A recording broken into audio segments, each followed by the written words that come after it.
Breaking news right now, on to the point. A Sacramento City Council member facing federal charges officially resigning. What happens now? Plus, a former Lodi City Council member now facing prison time over 77 charges, including election fraud. And later, a Stockton man facing possible deportation to a country he's never stepped foot in. Why his family and advocates are calling this double punishment. He doesn't know anybody. He's not fluent enough in the language to get by. Thanks for joining us. We start with breaking news. City Council member Sha Li has officially resigned. This is To The Point. I'm Alex Bell, and this is a major update to a story that we have been covering for weeks. Li has been charged with federal crimes over his Viva supermarkets. Back in December, he and his grocery store general manager, Carla Montoya, were indicted and accused of conspiracy, using false immigration documents and falsifying records to get COVID-19 relief money. And just hours ago, Li released this video right here on YouTube. Throughout his announcement, Li repeatedly deflected his problems and blames Sacramento Mayor Darrell Steinberg. My resignation is not a concession to my political opponents that any of their allegations are true or their methods are righteous. They're not. The recent challenges that have played out in the media are misrepresenting who I am and how I run my business. I look forward to my day in court where the truth can be heard. Mayor Steinberg called for Li to resign just last week, and here's how he reacted to the news this evening.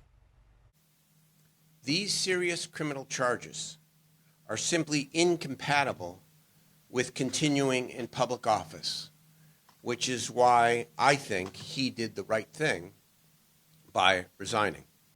Li's seat will now have to be filled, and Steinberg says that he does not recommend doing that until after the March 5th primary election. And our team is working right now to gather more information as to what happens next.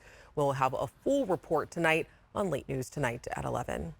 Now to our other top story tonight. The legal saga against former Lodi City Councilman Shakir Khan appears to be coming to an end. He just pleaded no contest to more than 70 charges ranging from election fraud to money laundering. And our Jeannie Nguyen is in Stockton with the details of the case and what the former councilman had to say. Jeannie. Alex, you know, Shakir Khan has been vocal throughout this entire process, maintaining his innocence. And even today, through his attorney, he pled no contest and still disagrees with all the charges and the facts of this case. But the DA here in San Joaquin County says Shakir Khan is guilty, whether or not he likes to believe it. Today, on the front steps of the San Joaquin County Superior Court, District Attorney Ron Freitas announced the latest update on the charges against former Lodi Council member Shakir Khan. Today, Shakir Khan, former Lodi City Council member, pled to all 77 counts that were charged against him. A majority of those charges stem from Khan's arrest in October 2020 when he was accused of money laundering, running an illegal gambling site, and filing false claims to the EDD regarding COVID reimbursements. He won his seat on Lodi City Council shortly after his arrest. Then he was arrested again in February 2023, but this time it was on suspicion of felony election crimes. 14 counts of election fraud. DA Freitas adds 22 counts regarding EDD false claims and 41 counts of illegal gambling, money laundering, tax evasion, and grand theft. Any attempt to alter or undermine our electoral process and our democratic institutions in San Joaquin County will be dealt with immediately and to the fullest extent of the law. Shortly after Khan was arrested and released in early 2023, he told ABC 10 all the charges against him were false. Those are his opinions. You do not plead to 77 counts if you're not guilty. According to his attorney, Alan Sawyer, Khan pled no contest without agreeing to the factual basis as represented by the prosecution. He adds the decision did not come lightly, and this path ensures Khan can return to his family in the shortest time possible. But DA Freitas says in this case, no contest might as well be guilty. Those were no contest pleas to the 77 counts. For purposes of these proceedings, there is no difference. Now, Shakir Khan is expected back in court on January 16th for sentencing. He is expecting to spend 2 years in county jail. Alex. All right, Jeannie, thank you. Tonight, the El Dorado County District Attorney says that Jordan Piper has been sentenced to 15 years to life in prison for his role in the 2020 death of his 11-year-old son, Roman Lopez. And Piper is already serving a 15-year sentence for unrelated charges of sexual exploitation of a child. And Roman's stepmother, Lindsay Piper, was also convicted of second-degree murder. She is also serving 15 years to life. Tonight, the Biden administration is blasting Republicans on the border issue, and it comes as the battle is now playing out in the courts. The Department of Justice is suing Texas, challenging an immigration law that would give state officials the power to detain and deport migrants suspected of crossing the U.S.-Mexico border illegally. And this marks the second legal action against Texas just this week. The Biden administration asked the U.S. Supreme Court to allow Border Patrol agents to cut through razor wire fencing placed strategically on private land along the southern border to deter illegal border crossings. And meantime, several key ports of entry in California and Texas reopened today following a decrease in migrants at entry ports. And California is now officially the first state to offer health insurance to all undocumented immigrants. And immigration advocates are calling it a win, but there is opposition to this new law. And Roxanne Elias says more tonight. It's a historic moment for all undocumented immigrants who are now eligible for health insurance. Me siento muy feliz. I feel very happy and at the same time proud because they understand our rights as immigrants and the undocumented people who we are. I thank God that the governor took it upon his conscience to sign this law. Victoria Posmas, a mother of 3, is an undocumented immigrant from Guatemala. She's also the president of Líderes Campesinas, which advocates to improve the lives of farm worker communities. Many times, she says, undocumented immigrants suffer from the consequences of not having health insurance. From what we hear from these communities, they're mostly just relying on home remedies and waiting until they're having a life-threatening emergency and showing up at the ER.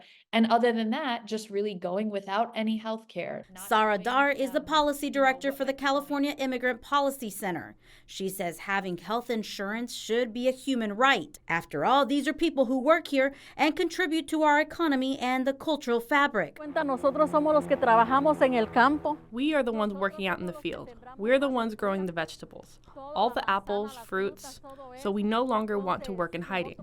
We want to work with transparency. Now, there is opposition to this new health insurance expansion. Assemblymember Bill Asel just introduced a bill today to remove all taxpayer funding for health care for undocumented immigrants from the California state budget. I actually spoke with him earlier today, and he told me that if the state had unlimited money, he would say, sure, let's help anyone that we can. But he says that's not the reality. Californians now are paying some of the highest prices for groceries, gas, utilities. We just don't have the money to be handing it out to citizens of other nations. And so this isn't a thing to be, that we're not being compassionate. It's just saying we have to take care of the people we were elected to represent first before we take care of other people. And I do want to correct myself. That bill was introduced yesterday, not today. But Asel's bill still has to make it through the legislature before it could take effect. And we did reach out to the governor's office about the new bill. He said, quote, in California, we believe everyone deserves access to quality, affordable health care coverage, regardless of income or immigration status. Through this expansion, we are making sure families and communities across California are healthier, stronger, and able to get the care they need when they need it. All right, we do need to take a quick break, but still ahead on to the point, we are tracking some changes in our weather. Yeah, that's right, Alex. There's a lot of pink behind me. Winter storm warning is posted for the Sierra. We're going to see snow levels as low as about 2,000 feet. I've got the details after the break. And later, a family and a lawmaker are trying to stop a man from being deported to a country that he has never stepped foot in. For them to send me back to Cambodia, where my people fled, that don't make sense to me. Could there be an exception to the law?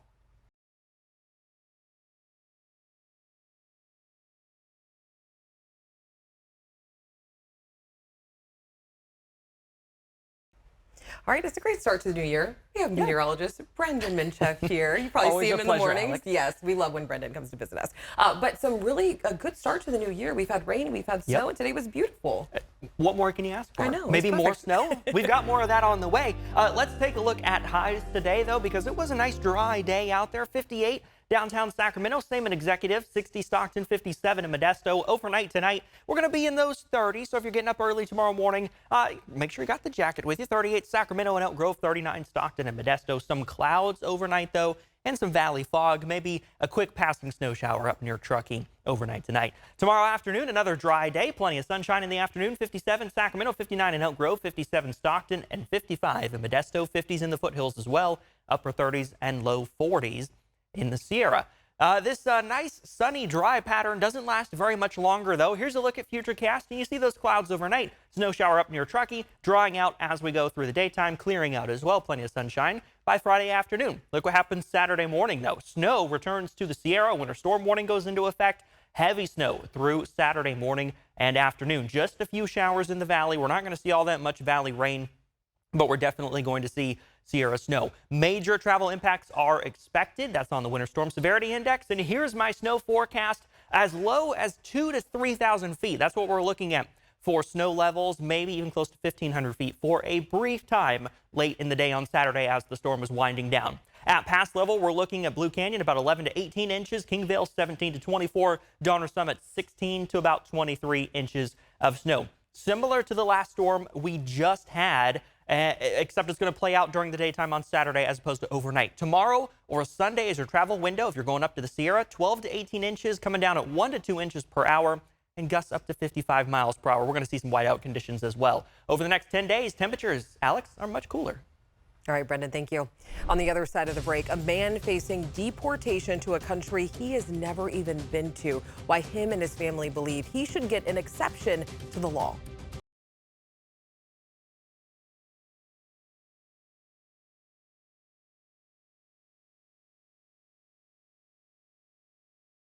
Welcome back. Any day now, a Stockton man could be deported to a country that he has never even been to. And this is a story really involving immigration, crime, rehabilitation, and family, because this man is not alone in facing this situation.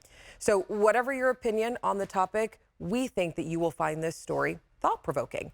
Becca Hobegger spoke with this man and his family and a lawmaker trying to make change. I have a very big family. When Tong Tuan and her family get together, food and photos Oh my god. are always on the table. This is when Ken decided to be a monk. Ken Tui ultimately chose a different path. He's now a Stockton police officer. I'm all for the law. But federal law is now threatening to remove his younger brother, 40-year-old T. Tui, from the U.S. and deport him to Cambodia, a country he has never so much as visited. He's not from Cambodia. T. Tui's family fled Cambodia before he was born. The Khmer Rouge were committing genocide and stuff, and so that's why we fled Cambodia. T. Tui was born in a refugee camp in Thailand in 1983 and brought to the U.S. when he was a baby. His entire family resettled in Stockton, becoming lawful permanent residents, also known as green card holders, and eventually U.S. citizens, except for Tui, who never got citizenship. He fell into the wrong crowd, his family says, and began abusing drugs. That time I was heavily on drugs. I did a lot of crystal meth. I spoke with Tui by phone from the Mesa Verde U.S. Immigration and Customs Enforcement, or ICE, processing facility in Bakersfield, where ICE is holding him pending deportation any day now to Cambodia. Myself, I never stepped foot in Cambodia. So what landed him here? It's not good. It's not good at all. It was just a bad decision. It was just stupid. I feel so bad. In 2006, Tui, then 22, and his 19-year-old girlfriend tied up a Stockton family in their home, robbed them of $500, and abducted the 16-year-old daughter at knife point, prompting a statewide Amber Alert. CHP stopped their car heading south on I-5 just before the Grapevine. The 16-year-old girl was not hurt. When I look back, part of my growth is putting myself in their shoes. Like, I wouldn't want nobody to do that to my family. I feel so wrong for doing it, and it pressured me to the point where it changed me completely. A judge sentenced Tui to 20 years in state prison. He served just over 16 years, a shortened sentence due to good behavior, turning his life around with mental health treatment, anger management classes, and other programs, working and getting his GED. In 2022, just days before Tui's release from state prison in Corcoran, he learned he would be transferred straight to ICE custody. Since Tui wasn't a citizen, his serious crimes flagged his case for deportation. For legal residents here who's not citizens, they can get sentenced and do their time, and then they get a second punishment and get deported on top of that, which isn't fair, in my opinion. Tui spent several months in ICE detention trying without an attorney to plead his case before a judge. I told the judge, my entire family, siblings, cousin, everybody's here. For them to send me back to Cambodia where my people fled, like, that don't make sense to me. But he said the judge was unmoved, so discouraged, Tui signed a deportation waiver with the hope it would get him out of detention and back to his family. It did. He got out on supervised parole on Halloween of 2022 and spent a little more than a year making up for lost time with his family, including his now 19-year-old son Troy and 84-year-old mother. While out, Tui lived with and helped care for her. Since he got out, he's doing everything he can to keep his life straight and do everything he needs to do in order to have a brighter future here. But in November 2023, ICE took him back into custody, saying he'll be deported to Cambodia sometime in January. It's heartbreaking. If they do send him there, he's not going to be able to survive there. He doesn't know anybody. He's not fluent enough in the language to get by. U.S. Representative Judy Chu says Tui is not alone. Right now, there's so many deportation orders. There are 16,000 deportation orders, and this is hanging over the heads of all these refugees. This California Congresswoman has introduced a federal bill that specifically would help Tui and other Southeast Asian refugees who arrived in the U.S. before 2008, many due to conditions stemming from the Vietnam War. There were those who got into trouble with the law. They served their time, but the cruelty is that when they came out, there was an automatic order for deportation. And many of these people were young or never even were in their country of origin. There is a segment of the population who will hear about your legislation, or when they hear about it, they say, look, the law is the law, a crime was committed, deportation is just a part of the process. What do you say to folks who have that opinion? These are people who did their time. If we actually believe in rehabilitation, if we believe that people can become better versions of themselves, then we should give people like him the ability to plead their case and to say that they have so much to contribute still to this country rather than deport them. We're very family oriented. As a police officer, Ken Tui enforces the law. I asked him the same question. I'm all for you doing your time and serving the time you are sentenced, but nobody should get punished twice for the same crime that they did. Working with advocacy groups, the family has filed a request with ICE to pause Tui's deportation and have his case reopened. A local Stockton organization serving the Southeast Asian community is also rallying behind Tui, demanding his release. My brother T was not born in Cambodia and he served his time. He should be free. He should be able to stay in this country, united with the family. If you do end up getting deported, what are you going to do? I'm going to do my best, I guess. I'm going to just be optimistic. I'm 40 years old. I live here over 38 years. I'm facing deportation to a place where my people is from. I don't know, it's a scary situation, and I'm just hoping that it doesn't happen. Tui's close-knit family members also say they want him to have a second chance. Whatever he needs, we're willing to help. We're just there for him. Just keep pushing. Stay strong. Yeah, stay strong. And Becca joins us now. Becca, I think the biggest question is what happens next? You know, Alex, at this point, ICE could basically do two different things. They could go ahead and deport T to Cambodia, or they could decide to grant the family's request to pause his deportation. From there, I'm sorry, I've stumbled twice. Do you mind resetting? Once I was like, oh, that's fine, but second. Okay, thanks. Two things could happen any day now. Okay. 3, 2, 1. And Becca joins us now. Becca, I think the biggest question is what happens next? Hey, Alex, there are two things that could pretty much happen any day now. ICE could go ahead and deport T to Cambodia, or they could decide to grant the family's request to pause his deportation. From there, the family will try to reopen the case. Now, we should mention, if Congresswoman Chu's bill does pass, it would apply to people like T, even if he has already been deported. It would essentially be a legal pathway back to the U.S. And before we go, I do want to ask you, what about the victims of his crime back in 2006? Have we heard anything about how they feel? Yeah, Alex, I did try to reach out to multiple family members through phone, email, and social media saying, hey, we're doing a story on this man convicted of hurting your family. We'd like to include your perspective in the story if you want to share it. But Alex, I did not hear back from them. All right, Becca, thank you so much. We appreciate it. And we're back right after this.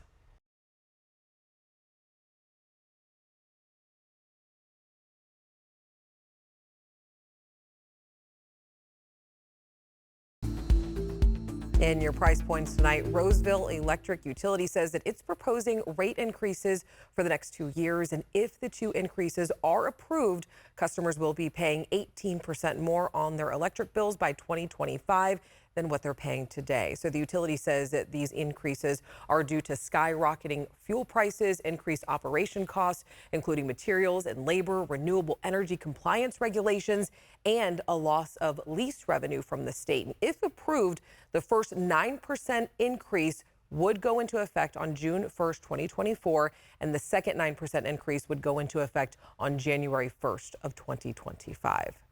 All right, I know we covered a lot of ground tonight, so if you want to catch up on any stories you missed, don't forget that you can always re-watch To The Point on your streaming device like Apple TV, Roku, or Amazon Fire. And don't forget, we always love to hear from you, so make sure you email me or the team if there's something we should be looking into. Have a great night. I'll see you tomorrow.